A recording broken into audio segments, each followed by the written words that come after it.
아멘. 할렐루야. 우리 서로 인사합시다. 사랑하고 축복합니다. 네, 잘 오셨습니다. 오늘도 예배 가운데 하나님 응답받고 꼭 응답받고 돌아가시길 축복합니다. 사울의 다윗의 이야기 계속되고 있는데요. 다윗을 죽이기 위해서 아히도벨이 아주 기가 막힌 그러한 계략을 세웠습니다. 그러나 결국 압살롬은 아히도벨의 계략이 아니라 누구의 계략을 채택을 하죠? 후세의 계략을 채택을 합니다. 그러니까 아히도벨의 계략이 이제 리젝트 된 거예요. 이렇게 거부를 당한 것이죠. 왜 그렇습니까? 왜 아히도벨의 계략이 맞고요, 지혜로움에도 불구하고 왜 압살롬은 후세의 계략을 채택했을까요? 그 이유가 뭡니까? 하나님이 움직이셨으니까요. 하나님이 역사하셨기 때문에, 하나님이 결정하셨기 때문이에요. 14절 말씀대로 된 거죠. 14절입니다. 시작. 이는 여호와께서 압살롬에게 화를 내리려 하사 아히도벨의 좋은 계략을 물리치라고 명령하셨음이더라. 사실 여기서 이 번역이 조금 이해가 안 됩니다. 왜 이렇게 번역했는지 저는 좀 의아한데, 그러니까 하나님께서 아히도벨의 좋은 계략을 물리치라고 명령하셨다는 표현보다는 공동번역이 뭐라고 되어 있냐면 작정하셨다. 저는 이 말이 맞다고 생각해요. 그러니까 하나님이 작정하신 거예요. 이제는 안 되겠다, 이제 여기서 끝내야 되겠다라는 하나님이 작정을 하셨기 때문에 상황이 이렇게 전혀 반대로 흘러가게 된 것이죠. 열을 쳐놔라는 말도 있습니다만, 결국 이 아히도벨은 자기가 낸 이 계략이 거부를 당하게 되었을 때 참 놀랍게도 오늘 마지막 23절에 있는 것처럼 짐 다 싸가지고 낙향을 합니다. 고향으로 가서 집 정리하고 어떻게 했다고요? 스스로 목매달아 죽어 자살을 하고 맙니다. 그게 오늘 결론이죠. 23절 다시 한번 읽어보죠. 시작. 아히도벨이 자기 계략이 시행되지 못함을 보고 나귀의 안장을 지우고 일어나 고향으로 돌아가 자기 집에 이르러 집을 정리하고 스스로 목매어 그의 조상의 묘에 장사되니라. 굉장히 자세하게 설명을 하고 있는데, 여기서 나귀의 안장을 지웠다든가 이런 표현들이 굉장히 처량한 표현이에요. 누가 지워진 것도 아니라 자기가 자기 손으로 안장을 지우고 고향으로 내려가서, 이 모든 표현들이 결국은 이제 파멸로 이르는, 죽음으로 이르는 이런 어떤 그 아히도벨의 모습을 좀 더 부연해서 설명하는 건데, 근데 여러분 조금 의아하지 않습니까? 이 진행되는 일을 보면서 여러분, 서로 일을 하다 보면 내 의견이 거부를 당할 수도 있죠. 그렇잖아요. 서로 일하다 보면 거부당할 수도 있고 또 접수가 될 수도 있고 이런 일도 저런 일도 있는데, 아니 왜 지금 굳이 이 아히도벨은 첫 번째 자기가 낸 계략은 압살롬이 그대로 실천을 했어. 후세가 없었으니까. 그런데 두 번째 의견에 있어서 자기 의견이 거부를 당했어요. 아니 그렇다고 해서 너무 맥없이 지금 자포자기하고 있는 거 아닙니까? 나를 무시하나? 굉장히 모멸감을 느낄 수도 있고 화가 날 수도 있어요. 그렇다고 굳이 낙향을 해서 자살을 해요? 그러니까 너무 맥없이 푹 하고 꺼진 좀 의아한 모습은 아닌가라는 생각이 들어요. 전혀 그런 생각 안 해보셨군요. 감사해요. 그럼 지금 생각해 봅시다. 왜 이렇게 맥없이 자포자기한 걸까? 왜 그랬을까요? 똑똑해서 그래요. 똑똑해서. 이 사람은 모사예요. 그러니까 어느 정도 한 수, 두 수 앞을 다 내다보는 굉장히 지혜로운 사람이에요. 그러다 보니 지금 이 자기가 낸 계략이 이제 거부를 당하였을 때 아마 이 아히도벨은 그 뛰어난 지혜를 가지고 직감을 한 것 같아요. 100% 예견을 한 것 같아요.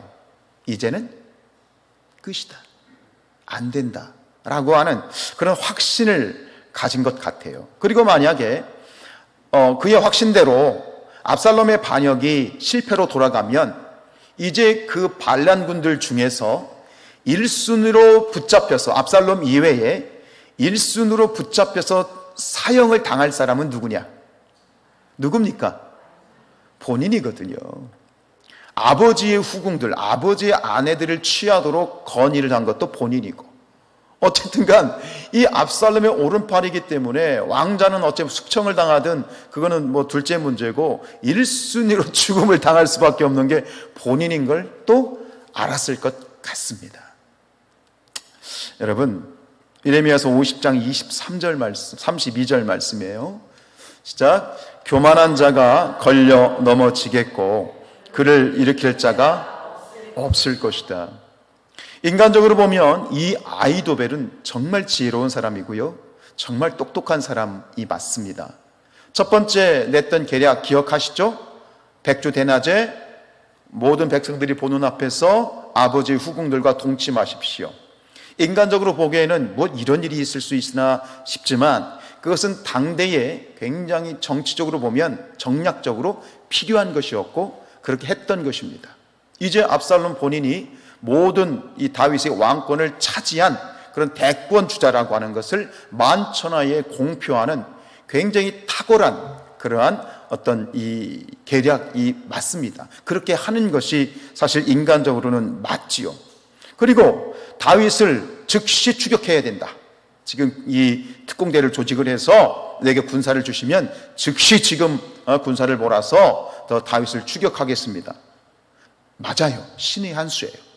지금 당장 다윗을 제거할 수 있는 가장 적당한 완벽한 승리를 위한 신의 한 수였습니다. 그런데 앞에서 말씀드린 것처럼 왜 그의 신의 한 수가, 그의 탁월한 인간적인 지혜가 왜 막혔습니까? 이유가 뭡니까?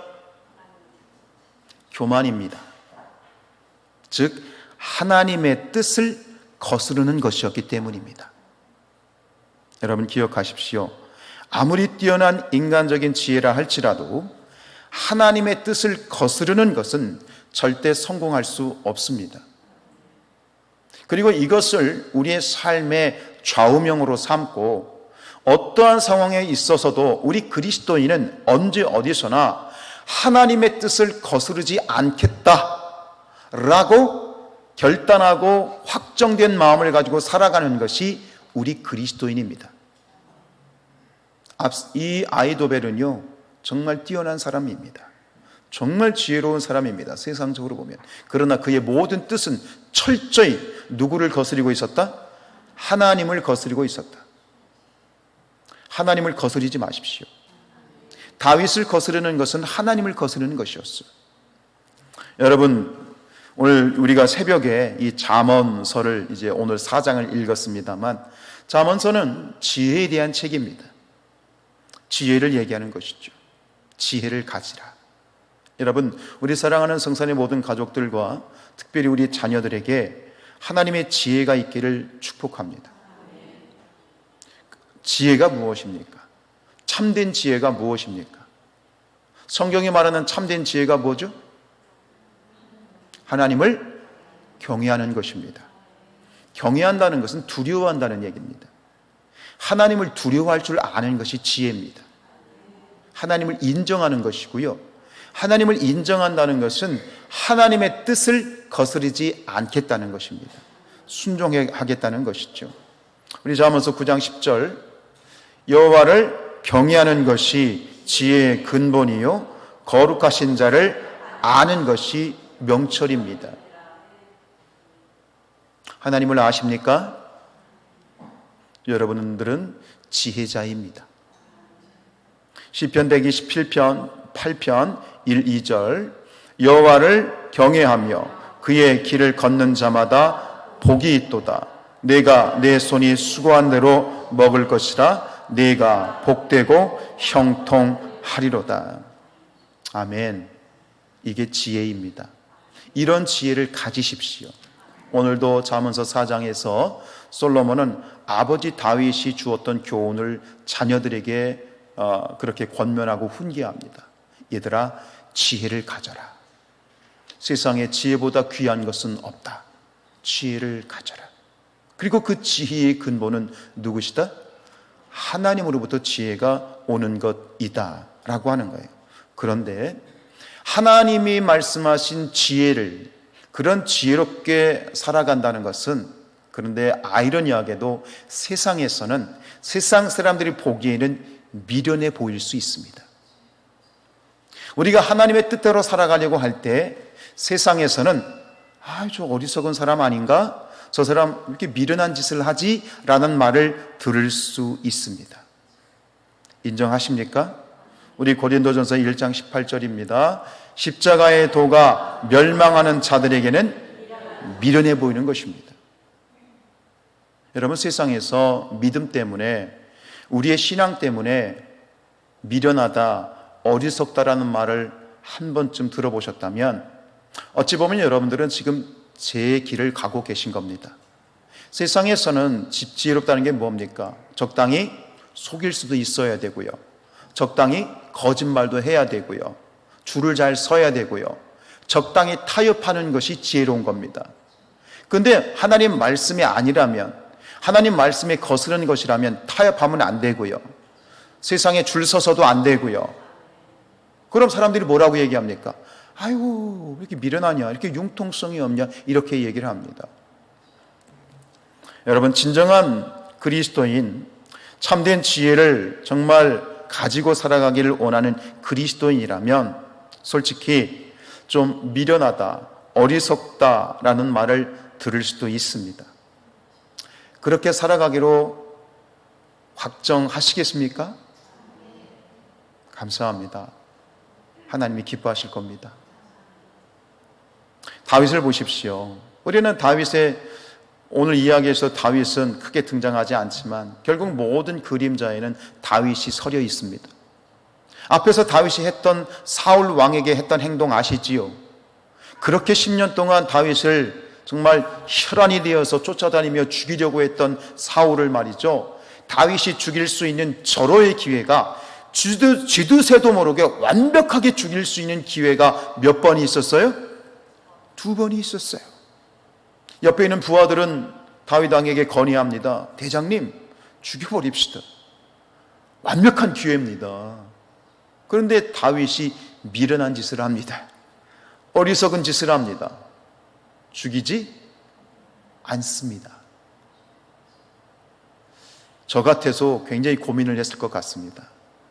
아니, 지금 이 사람 때문에 내가 고생을 하는데 이 사람만 없어지면 내가 왕이 되는 거예요. 일찌감치 왕이 될 수 있는 거예요. 정권을 차지할 수 있는 거예요. 그런데 10년 동안 그 죽을 고생을 하면서도 그 사울을 죽일 수 있음에도 불구하고 절대 손을 대지 않고, 오히려 옷자락을 살짝 뱉는데 그 사울의 옷자락을 벤 것 가지고 마음에 가책을 받습니다. 내가 옷자락을 뱉다고. 왜 그렇습니까? 하나님이 기름 부어 세운 왕, 지금은 악한 사람으로, 악한 왕으로 하나님의 미움을 받고 있지만 하나님이 제거하시기 전까지는 하나님이 세우신 왕이기 때문에 내가 손을 대면 안 되는 겁니다. 철저히 하나님 뜻에 자신의 모든 결정을 맡겼기 때문입니다.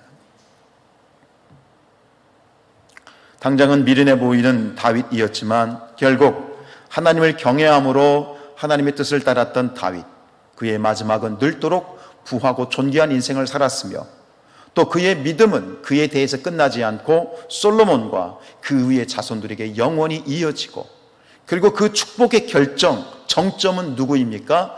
다윗의 가문에서, 다윗의 자손에서 누가 오신 겁니까? 예수 그리스도가 오신 겁니다. 가문의 영광이죠. 가문의 영광이죠. 이런 축복이 어디 있습니까? 여러분, 우리 스스로 자신을 냉정하게 돌아보면서 오늘 우리가 결단하고 확정해야 될 건 뭐냐면, 아이도벨과 같이 되지 마십시오.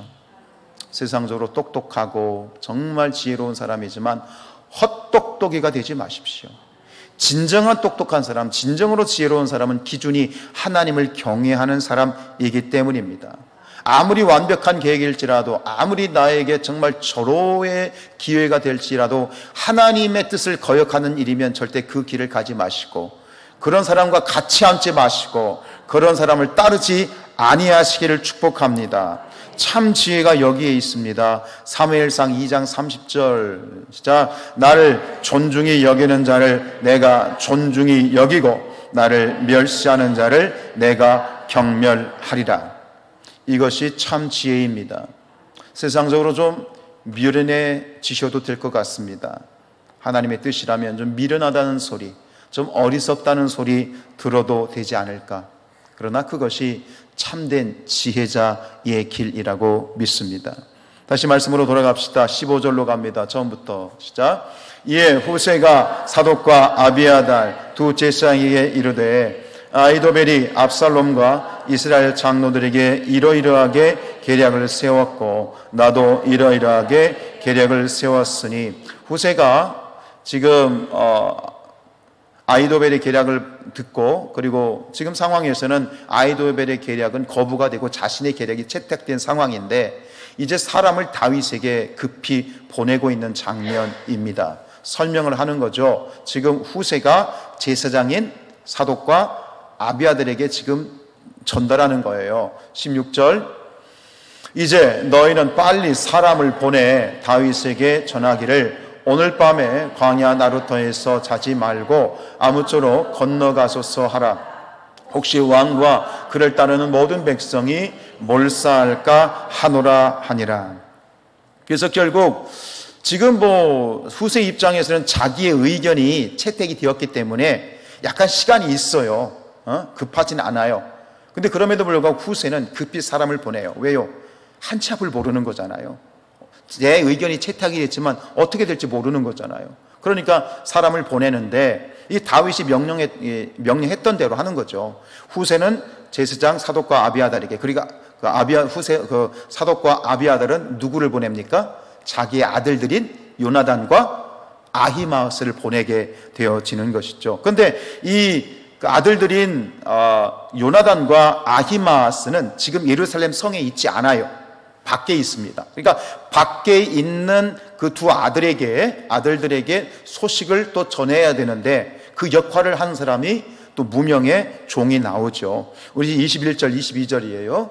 그들이 간 후에 두 사람이 올라와서 다윗 왕에게 가서 다윗 왕에게 말하여 이르되 당신들은 일어나 빨리 물을 건너가서 아히도벨이 당신들을 해하려고 이러이러하게 계략을 세웠나이다. 결국은 이제 이 요나단과 아히마스가 그 전갈을 무사히 다윗에게 가지고 가서 전달을 해요.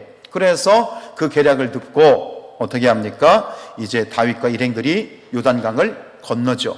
건너고 어디에 도착하냐면 마하나임에 도착합니다. 마하나임에서 이제 딱 한숨을 돌리고 압살롬이 쫓아가거든요. 거기서 이제 전쟁 준비를 하는 거예요. 22절이에요.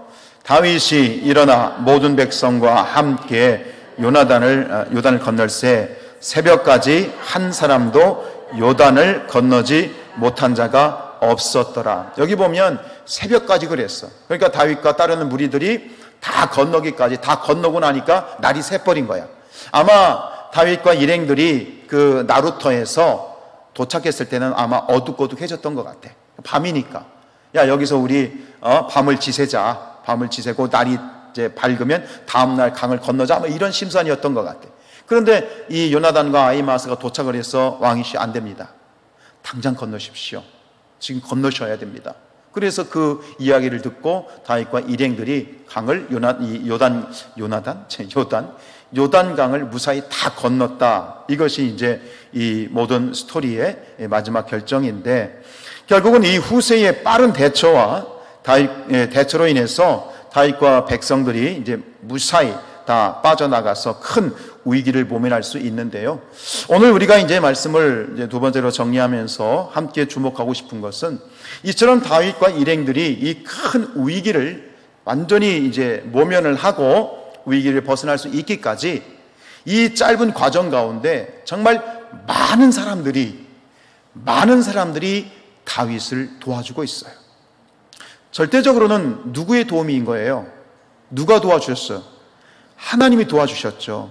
그런데 하나님의 도우심이 누구를 통해서? 많은 사람들을 통해서 지금 실제로 현실화되고 있다는 거예요. 누가 있어요? 첫 번째, 후세요. 후세. 두 번째는요, 제사장 사독과 아비아달이 있고요. 그리고 그 영을 전달한 사람들이 누구예요? 전령은 누구예요? 요나단과 아히마아스. 근데 사독과 아비아달의 그 영을 요나단과 아히마아스에게 전한 여종이 또 하나 있었어요. 그런데 또 하나가 나와. 결정적인 사람들이 나와. 이렇게 그 명령을 가지고 가려고 하는데 들켜버린 거야. 압살롬의 부하들에게 들켜버린 거야. 근데 그 들켜버려서 절체절명의 순간에 요나단과 아히마스를 구해준 사람이 나와요. 그게 누굽니까? 이름은 없어요. 이름도 몰라, 성도 몰라. 그런데 바후림에 사는 부부입니다. 지금 이 사건이 말이죠, 후세의 명이 다윗께 전달이 돼서 다윗이 위기를 모면하기까지 정말 많은 사람들의 손을 거쳐가는 과정을 볼 수 있어요. 우리 17절, 18절이에요. 시작. 그때에 요나단과 아히마스가 사람이 볼까 두려워하여 감히 성에 들어가지 못하고 에느로겔 가에 머물고 어떤 요종은 그들에게서 나와서 말하고 그들은 가서 다윗 왕에게 알리더라. 어떤 요종이에요? 이름이 나와 있지 않아요. 그래서 다리의 역할을 하고 있죠. 익명의 여자. 그 다음에 18절. 한 청년이 그들을 보고 압살롬에게 알린지라. 그 두 사람이 빨리 달려서 바후림 어떤 사람의 집으로 들어가서 그의 뜰에 있는 우물 속으로 내려가니. 이 지금 그 여종이 말이죠, 이 두 요나단과 아히마스에게 영을 전달했는데 그 장면을 본 거예요. 한 청년이 압살롬의 이 첩자지.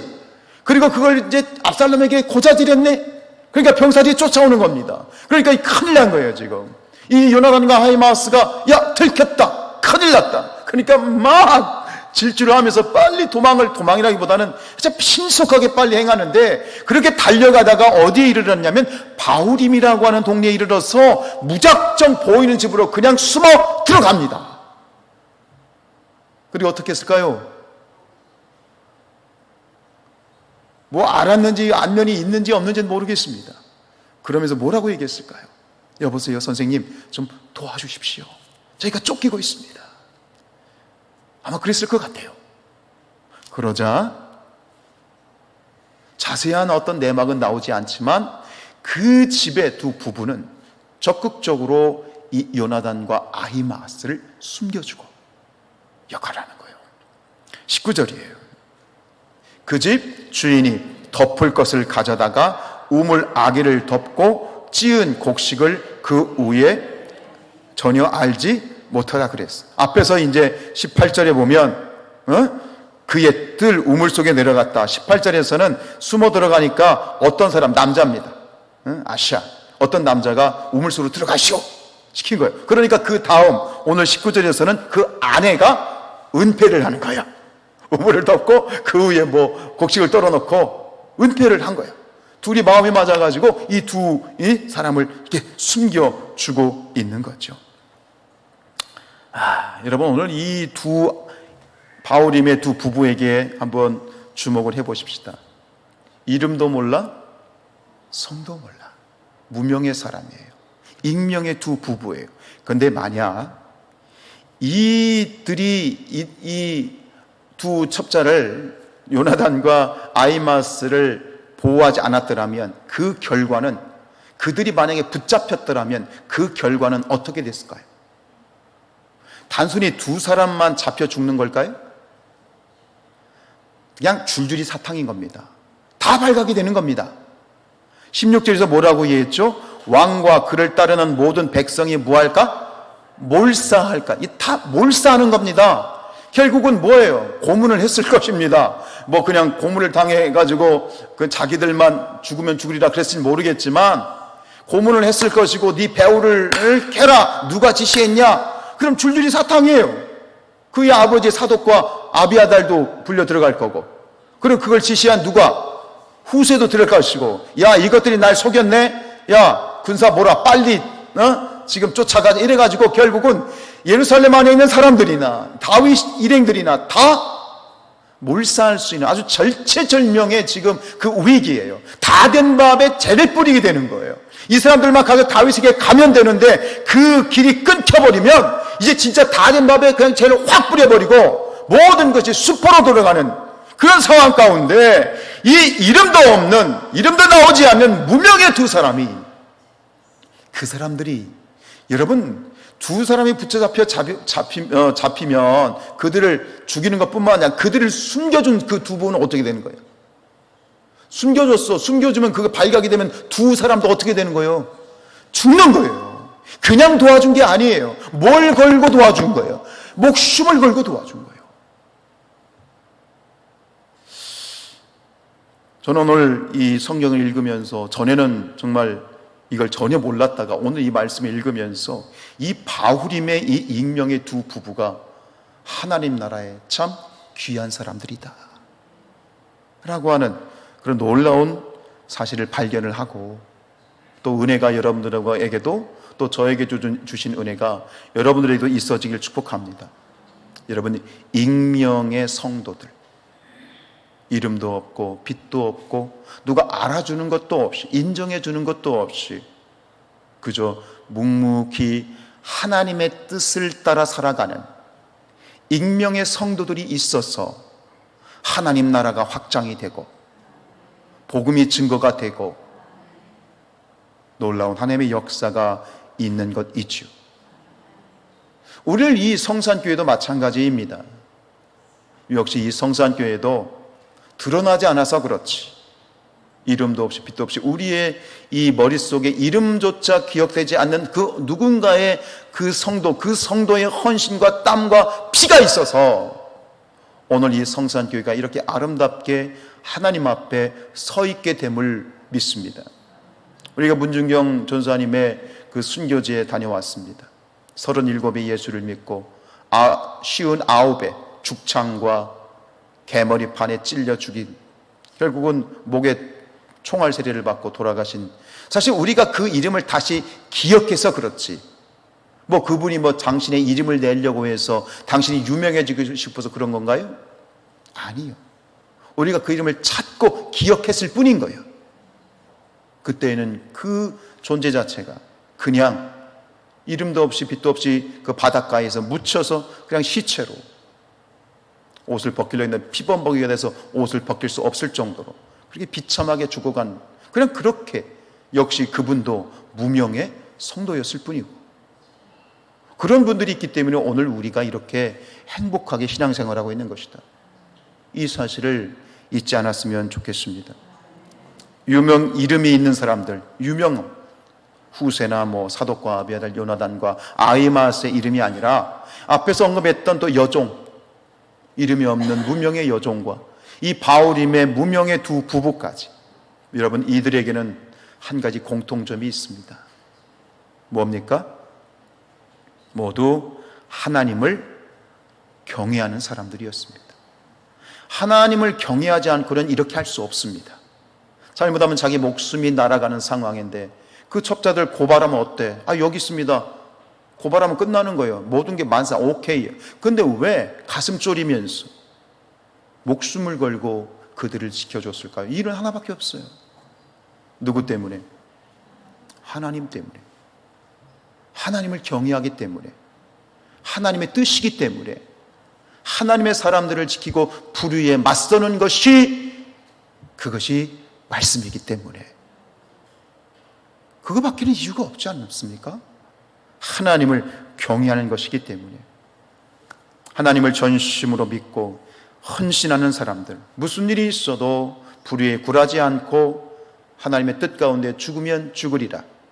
엘리야 시대에 바알에게 무릎을 꿇지 않았던 7,000명의 렘넌트, 남은 자들의 신앙이 바로 이 익명의 성도들의 신앙이라 이것이죠. 말씀을 정리합니다. 여러분, 이름도 없이 빛도 없이 교회와 하나님의 나라를 위해 섬기는 여러분들을 축복합니다. 굳이 내가 이런 일을 했다, 나를 드러내지 않고 의시되고 몰라주면 삐지는 그런 수준 낮은 신앙이 아니라, 그런 것 수준이 낮은 신앙인 거예요. 이름도 없이 빛도 없이 내가 하나님 앞에 헌신하는 그런 정말 수준 높은 정말 질 있는 그런 여러분들을 축복합니다. 여러분, 하나님을 믿고 주님을 따르는 일이 녹록하지 않습니다. 그렇죠?